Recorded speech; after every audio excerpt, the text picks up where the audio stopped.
Today is the last message in our series called Good. We're talking about good hospitality today.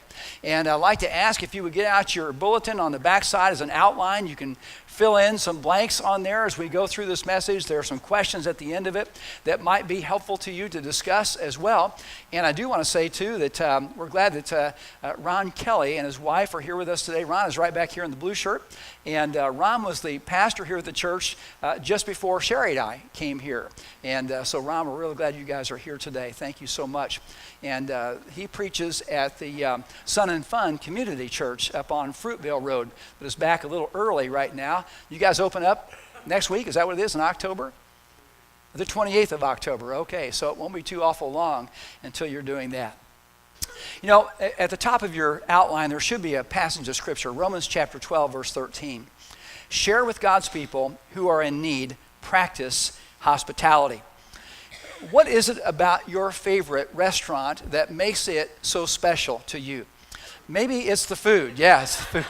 Good, that's good, John. Food, okay? It's the food. And it might be the quality of the food. It might be the price of the food.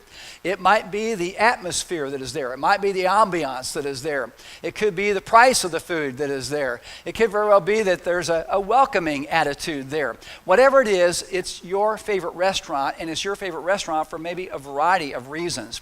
A few years ago, Sherry and I had the opportunity to go to Ruth's Chris restaurant. I got a gift card for performing a wedding at the beach, and with that card, we had the opportunity to go to that restaurant for the very first time. And I'll tell you what, it was an experience that we have not forgotten.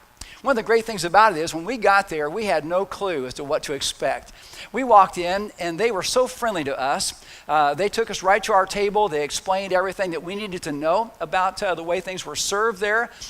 They were very friendly. They came back several times, filling up our water glasses and making sure the coffee was topped off, and just any questions that we had about our experience, they were there to help us along.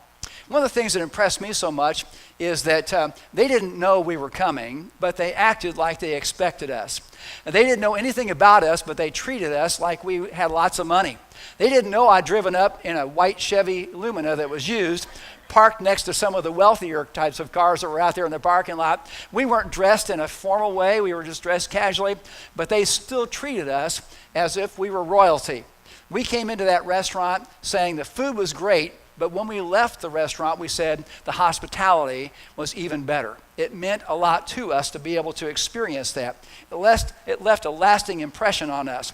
But hospitality doesn't just have to happen in fancier types of places. There was an article that came out in Time magazine a couple of years ago about the most important things about America right now. In fact, it said 240 reasons to celebrate America right now. Number 77 was none other than Waffle House. In most people's ideas, Waffle Houses are those restaurants you see along the interstate as you're traveling somewhere, and you can get off there and get a quick breakfast or something for lunch. You usually get waffles there or something else. The menu is pretty diverse. But most people don't think about the food as being necessarily top quality, but there's something about being at Waffle House that's a good thing. In fact, Ben Goldberger, who wrote the article for Time, said, it's so dependable that FEMA has a so-called Waffle House index for disasters. If the locations are closed, you know things are bad with the weather. He went on to sing their praises, and he quoted somebody who said, there's no ego, no pretension, it's welcoming to all.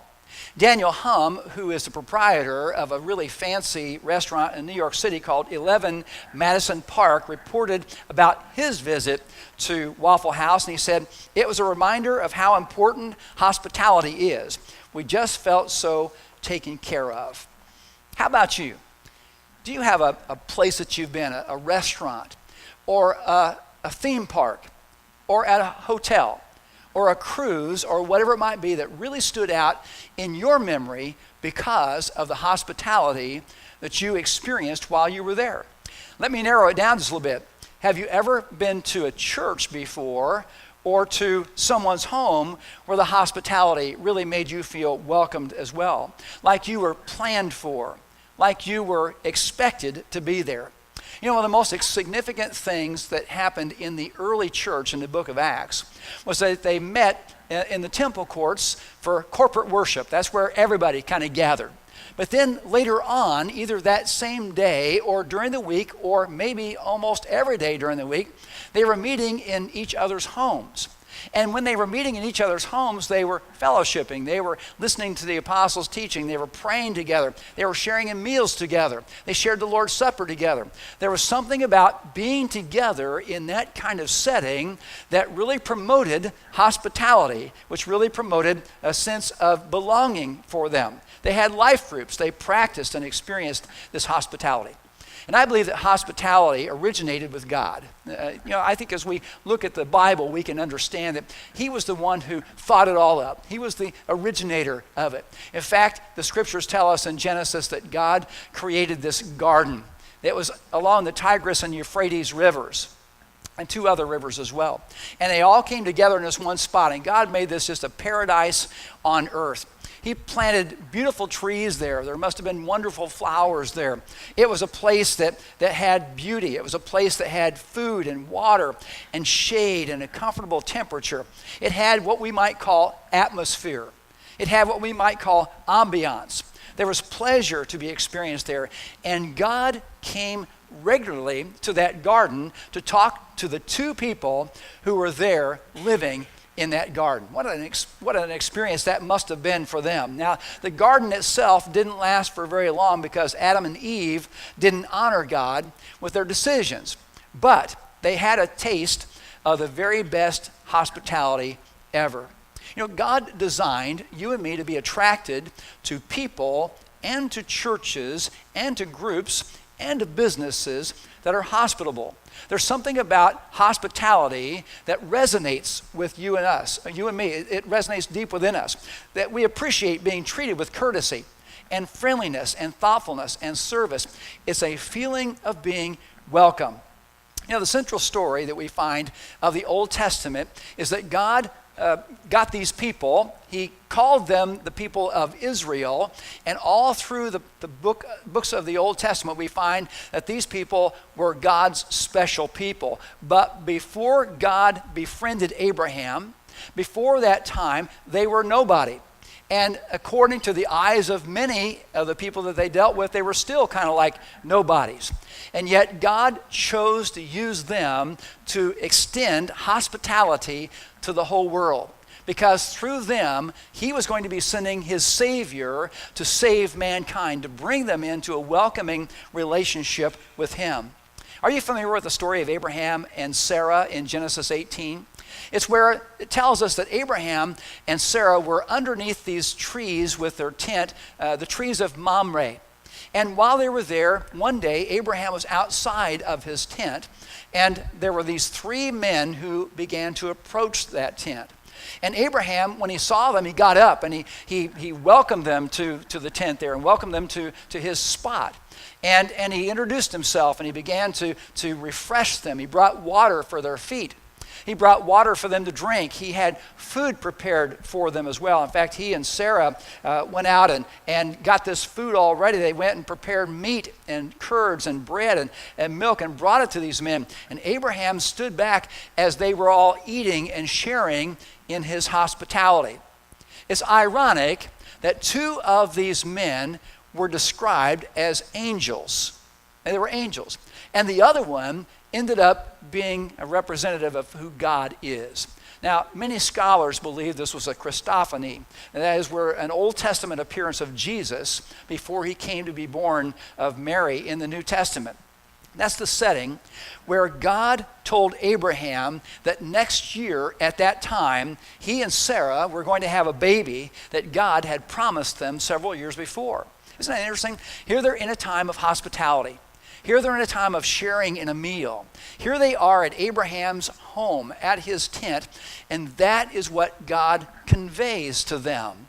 That a promise is going to be fulfilled to them. That good things are going to happen. That not only are Abraham's families and descendants going to be blessed, but also those who will be drawn to God will be blessed because of the son that they are going to have. Hebrews 13:2 tells us that if we practice hospitality, it's very possible, just like Abraham did, that we may entertain angels unaware. Now, I don't know for sure if I've ever entertained an angel. I've thought about a couple demons before, but I'm not sure if I've ever had any angels in my home, but I might have.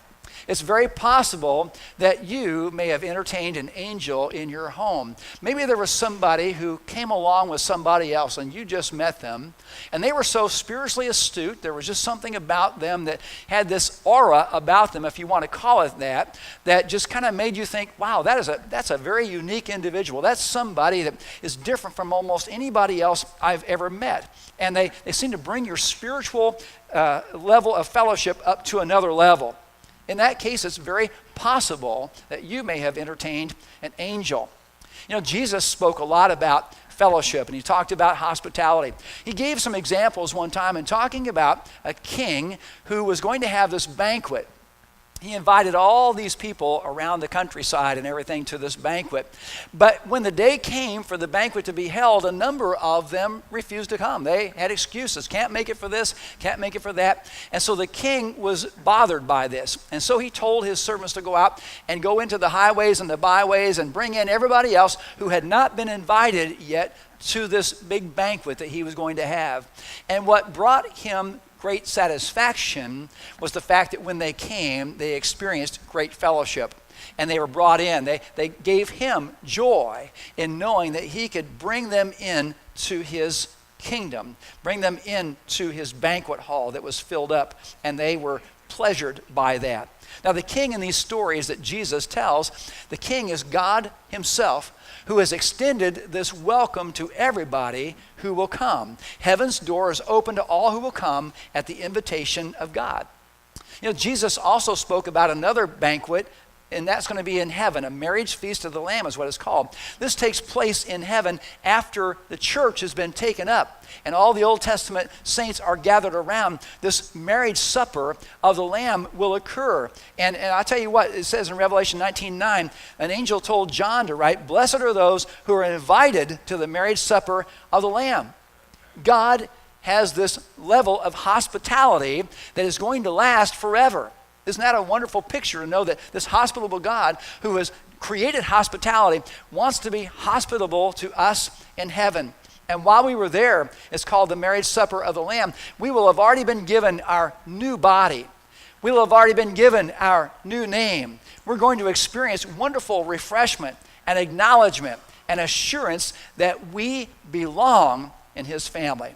God has designed hospitality to provide us with that sense of belonging. And he provides this for us as a wonderful host.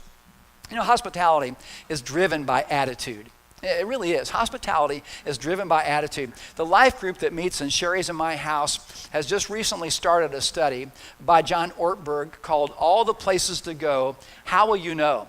A couple of weeks ago, we watched this video of a woman who is a bus driver in San Francisco. Her name is Linda Wilson Allen.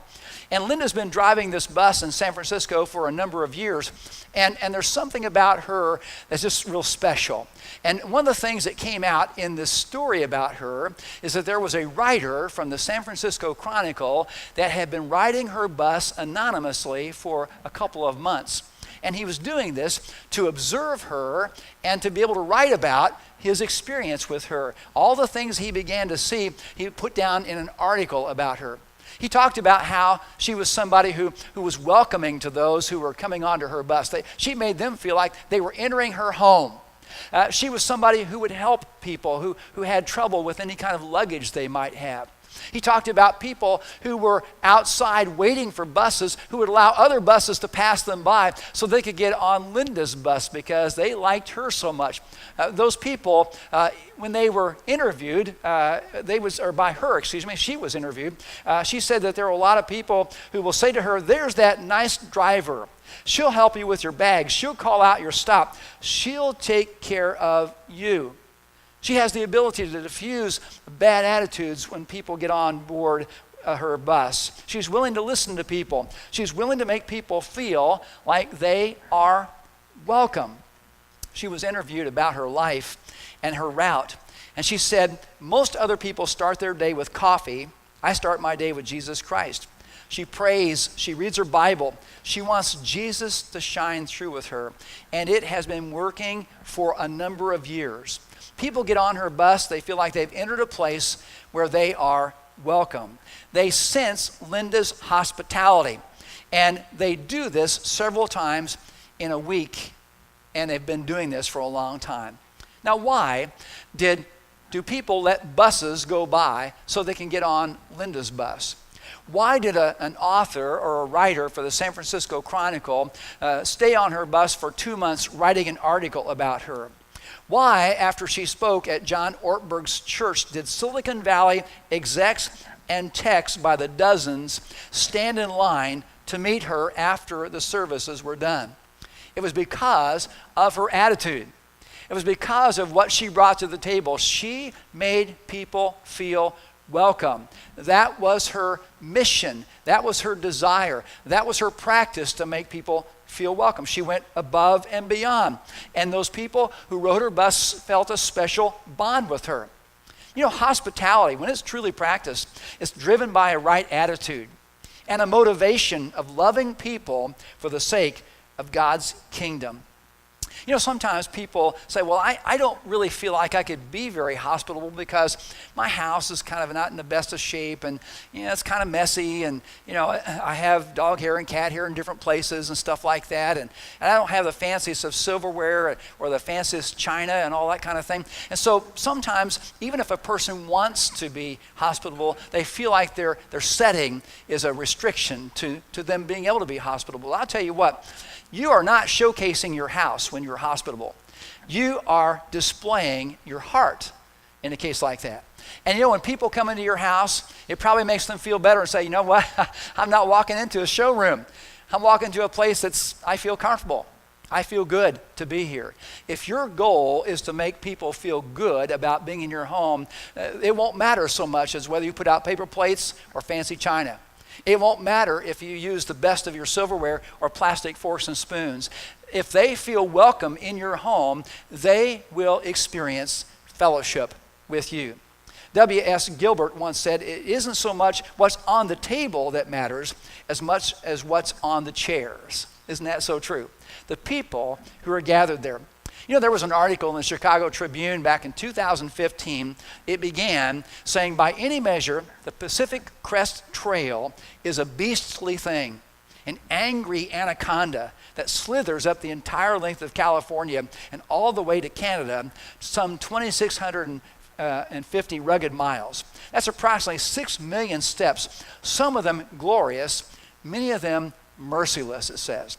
The Tribune article focused on the people who, along the way, take it upon themselves to help hikers who are on this grueling trail. They open up their homes to these weary travelers, and they provide meals.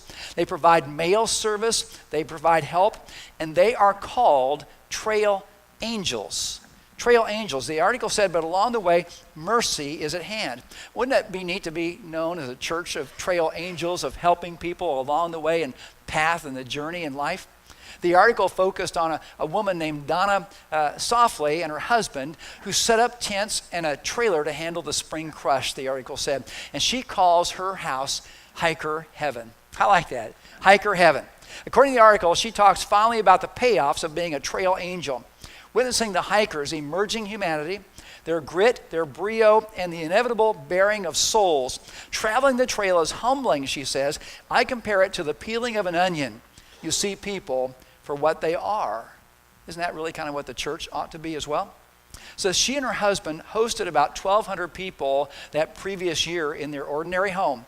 They don't take any money. She says, I always say it's a river of life that washes up to my shore. And the article concludes by her saying she loves it when her sanctuary is filled with hikers. She says the sounds of conversations mingling with music and laughter is divine to my ear. Now, it didn't matter what her house looked like. It was her attitude of helping people that really mattered, that really drove her and her husband to be trail angels. You know, sometimes it doesn't take very much to be hospitable.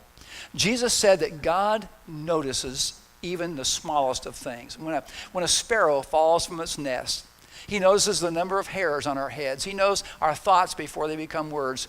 And he even notices if we give a cup of cold water to somebody in the name of Jesus. Isn't a cup of cold water, isn't that really kind of being hospitable? Isn't that saying, I want to meet your needs. I want to help you. I want to make you feel better. I want to refresh you. That's really kind of what hospitality is sort of about, isn't it, in that regard? It's an attitude of willingness to be hospitable, to look for ways to share and to host someone or a family for fellowship or aid that really matters, because the recipient of hospitality could be anybody who has a need or just who wants to be loved on by somebody. So hospitality also builds community and connection.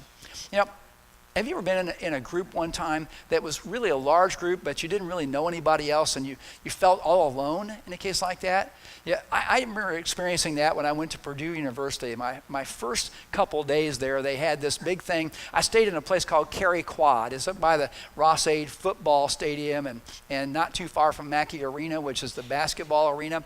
And while I was there, they had this big event. They called together all these guys from Cary Quad. They put us out in the middle, and they had this big rally out there. And here I am with all these people, and to be honest with you, I didn't really know anybody except for like one guy I'd gone to high school with, and he was living on the other side over there. I didn't even see him in this group. And I was feeling that particular evening, feeling kind of homesick. I missed my parents. I missed my friends back home, missed my girlfriend back home. I just missed the experience of being able to be with people that I knew. And here I was in the sea of people right there, but I really didn't know anybody, and so I was experiencing these emotions of being homesick.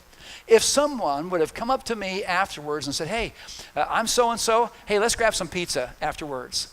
Or find out what each of us did, say we both played guitar. Hey, want to get together and play some guitar together or listen to some music. Whatever that might be, if someone would have come up to me and said, let's do something together. Come on back to my dorm and let's hang out for a while. That would have made me feel a whole lot more accepted in a place like that. And I'll tell you what, every week there are people who are checking out churches, and they're finding that most churches are very friendly to each other, but not necessarily very friendly to people who are new. You see, what happens sometimes is that people can be gathered together and they are friendly with each other, but they're unintentionally ignoring those who are guests or people who may be by themselves. That kind of situation isn't good, but it can be corrected. To correct it, you have to have your eyes open. You have to be ready to take the next step, because they have already taken the first step. The first step for them was getting up that morning, getting dressed, getting in their vehicle, driving here to a place they've probably never been before, getting out of a car, walking past the entrance over here because it's under construction, you can't get in over there, and coming in these front doors. That means that they come in to an area where everybody else is coming in as well. It's just like this big funnel. Everybody kind of has to come into the funnel and get down to the narrow spot through those doors so they can get back out into the bigger part of the funnel again, the other side of the funnel, into this room. But while they were coming in, they don't know what to expect. They don't know what we do. What do we do for communion? Do we all take it together? Do we take it individually? Do we put the cup back in the tray? How do we do that? Do we stand up on the songs? Do we sit down on the songs? Do we kneel down on the floor? What do we do? And so they are entering into a place not really knowing too much about the rules, of how the church does things. And so it's important for you and for me to have our eyes opened up and saying, there's a person I haven't met yet, don't know them. Let me go over and introduce myself to them and help them, walk them through how we do things. I will sit with them today to let them know what to expect and what not to expect as well. We have to put ourselves in their shoes. If I was here for the very first time, I wouldn't know exactly what to do. And so I have to think ahead about where to register the kids. I have to tell them where the restrooms are. I have to tell them all these other things to make sure that their experience is a good one when they are here. That's important for them to know that. And then afterwards to say, hey, I'm really glad we had a chance to meet each other. How about next week we get together for brunch after the 9 o'clock service? Or the 10:30 says, how about we go out to lunch together? Why don't we do that? Or grab some coffee during the week. Or come to our house afterwards. We'll eat some pizza and watch the football game.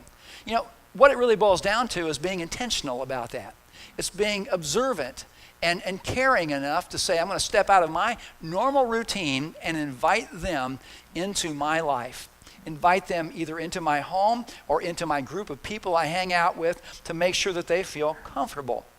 As I told you earlier, the early church, what they would do is they would meet in the temple courts when they gathered for Sunday service, but then they would break up and they would go to each other's homes. They were putting out the welcome mat of hospitality in their homes, and people expected that, and it grew, and it really made a big difference for all those who began to associate with the church. I was reading an article this week about the first Apple store and the Genius Bar that opened up in 2001. In 2001, there was no such thing as an iPod. There was no such thing as an iPhone. How many of you have an iPhone today? How many of you? I'm sure that almost everybody here does, okay? Almost everybody here has an iPhone. They have something like that, at least anyway. Almost all of us have been impacted by an Apple product. We either have an iPad, an iPhone, an iPod. We have two eyes, whatever we have, okay? We are infected by Apple along the way. But in that day, 97% of the people were on dial-up internet. For every 100 people who visited the store, one person actually bought something while they were there. Most people who walked through those glass doors in 2001 did not own a single Apple product. And the team of Apple employees were comfortable with that because they knew if they got it right, success would come because they would become meaningful to people. Now, the success took a few years to arrive because people didn't understand the stores, didn't understand the Genius Bars at first. But the Apple Store eventually, according to Fast Company magazine, became the most successful retail concept of all time. Now, Ron Johnson, who was the former VP and retail leader at Apple, the guy who started the Apple Store concept, he said, people really love our stores because we are more than a store. We are a place to belong. What was it that people were looking for that drew them to the store? Certainly products, but they were looking for something else. They were looking for community. They were looking for connection with someone, either a salesperson or other people who were in that store experiencing the same kinds of things. You know, statistics show in America that we are connected in a variety of different ways. A lot of it is through social media. We know that there's a lot of communication that happens like that. There's a lot of gaming that takes place. There's a lot of Snapchat. Some of the ways that people get together and fellowship are in places like gyms and other types of clubs. Those kind of become their fellowship areas. There are a variety of different ways. Why are those places so successful? What is it about them that is drawing so many people? It's because they provide a sense of hospitality. They provide a sense of belonging in that regard. And for a long time, it seems that the church has somehow or another missed the boat on providing some of those opportunities. What is it that the world really needs from the Christian community? I think more than anything else, in addition to the truth, they need love. They need love. They need to see that we're real. They need to feel that that they are expected and welcome in our services and in our homes. When you are a hospitable Christian, it says that you are deliberate about helping people have a great experience at church, that you want them to know that they are welcome to come back and that you have taken a sincere interest in them. But there are other things as well. A person who is motivated by hospitality will also want that person or that family to connect with other people as well. You ask a couple of questions, find out where they're from, discover that they're from Ohio or somewhere else, and you say, I know other people from Ohio, let me introduce you to them. And how old are your kids? I know other people who have kids that same age, let me introduce you to them. It's a way of connecting that makes people feel like they are accepted, like they can belong to a place like that. That's important, and that's the responsibility of all of us, not just anybody on paid staff or just the greeters.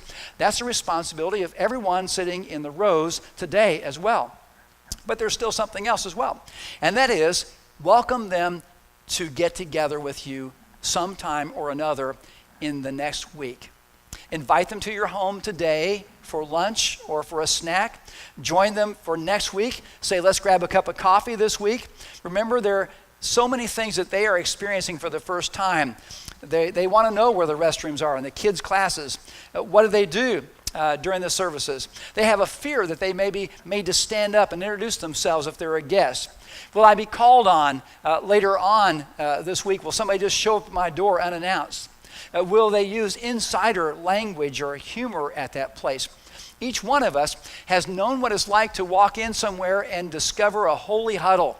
And what I mean by a holy huddle is that there are people who are gathered together and they're talking to each other, and oftentimes it's those who are supposed to be greeting people or doing other things, and they're talking to each other, but they're not talking to new people. They're talking to the people that they know.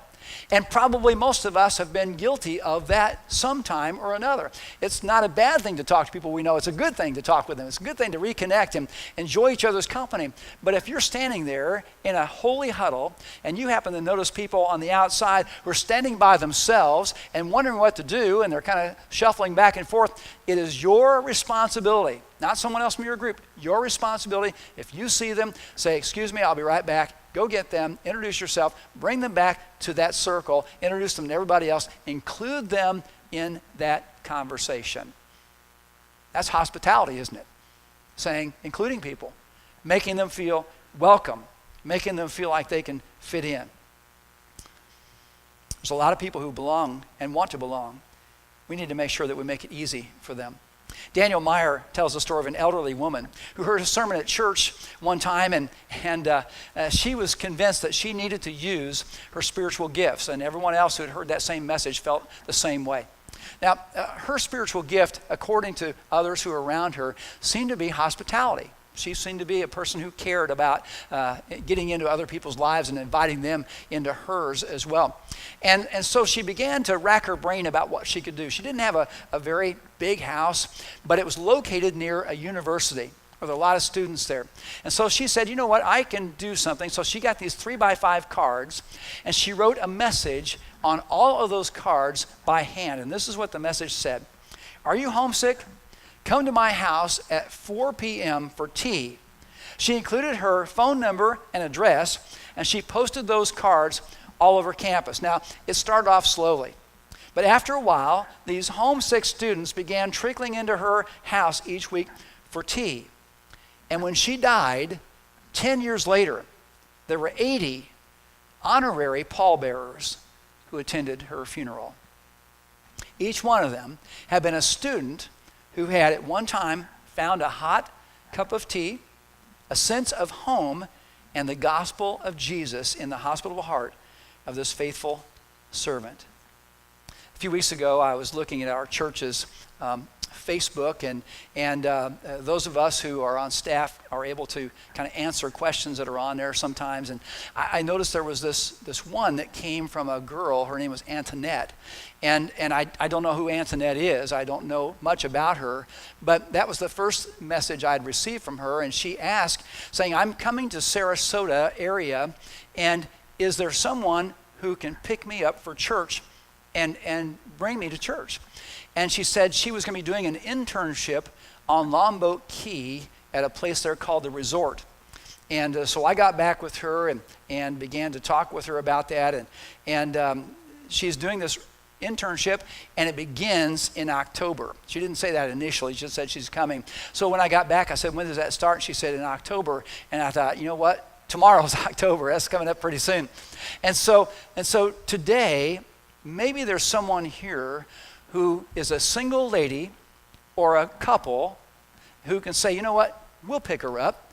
We'll drive out to Longboat Key and pick up Antoinette. She is coming from the Philippines. She has never been to America before, as far as we know. She is reaching out for a sense of belonging. She wants to be welcomed here. She has taken the first step. She has contacted us. Wouldn't it be sad if we couldn't find anybody who could ever pick her up? Who could just kind of do something and maybe even welcome her into their home for some tea or for some food or for some fellowship, just to hang out. One of the most important things that you will ever do is to invite people in who need an opportunity to connect with you. And one of the things that's most important as well is meeting people who are fellow Christians who are coming in. You know, our family used to live back at the OP back there, the old parsonage back over here. And one of the blessings that we had there and in our current home is that whenever we had guest speakers who would come into the church, whether it was for a revival or it was a missionary or a singer who would be coming in, they would stay at our house oftentimes. And so Sherry and I really enjoyed our opportunities to get to know them, and we forged lifelong friendships with some of them. Now, some of them are passed away now, Wayne Smith and Ben Alexander and people like that, but others have continued on. And we, along with our children, really got to know some great people in the process of that. And our kids, from time to time, will still talk about when so-and-so stayed at our house. Ben Alexander used to laugh. Michelle, our daughter, she had a hamster. And you know how those hamster wheels are, how they spin around? Hamsters are kind of nocturnal, and we put the hamster in Ben's room. That hamster was just going all night long on that wheel. And he woke up the next day and said he hardly slept that night and said the hamster had kept him awake. Years later, 30-something years later, we would still joke about the hamster being in his room that kept him awake. And he would tell other people that same story as well. Why did that happen? It's because God presented an opportunity to us to have someone in our home. And if you've done that same thing, you know what I'm talking about. You understand. And for those of you who haven't had that opportunity yet to have someone in your home or to be hospitable, please reach out and do that. If you can help this girl, Antoinette, who is coming from the Philippines this week, on the back of your communication card, will you put LBK, help, Longboat Key, help. And that will help us to know that you want to make a difference in a young girl's life who is coming from the other side of the world. And your hospitality will provide an important opportunity for community and connection for her. Rodney Stark has written, in the early centuries of the church, Christ's followers, through their compassion and kindness, served the people around them. And as a result, it's estimated that the early church grew at a rate of 40% per decade during its first several centuries. It's because the church was hospitable that they were doing this, that they were offering compassion and kindness, that they were growing at that particular rate. Now, what is it that you can expect if you become hospitable? You'll experience a sense of community. People come to church to seek relationships. Or your home, if you offer to others, you can't help but experience a sense of community. You'll experience appreciation from other people who will say, I feel at home in your home. You'll have this sense of personal satisfaction. Ask someone how it feels to host a life group in their house, and they'll say, you know what? You have to get things ready, but it is worth it. It is a good thing. And also, you'll find God's approval. Jesus said, I was a stranger, and you welcomed me in. Whatever you did for the least of these brothers of mine, you did for me. In that same chapter, he talks about people who have been given responsibilities by God. And he talks about how they responded to that, how they acted on that. And to those who did well, he said that they are going to hear, well done, good and faithful servant. Come and share in your master's happiness. Max Lucado says, when you open your door to someone, you're sending this message, you matter to me and to God. You may think that you are saying, come over for a visit. But what your guest hears is, I'm worth it. You know, in the first service today, I gave the congregation a bit of a challenge that I want to offer you as well. And one of the guys after said, you know, I accepted your challenge today, and I met somebody. He told me that person's name and the connection that they've made, and I thought that's great. So what I said was, you know, it's very possible that people on this side over here don't know the people on this side over here. And it's very possible the people on this side don't want to get to know the people on this side, but they should, okay?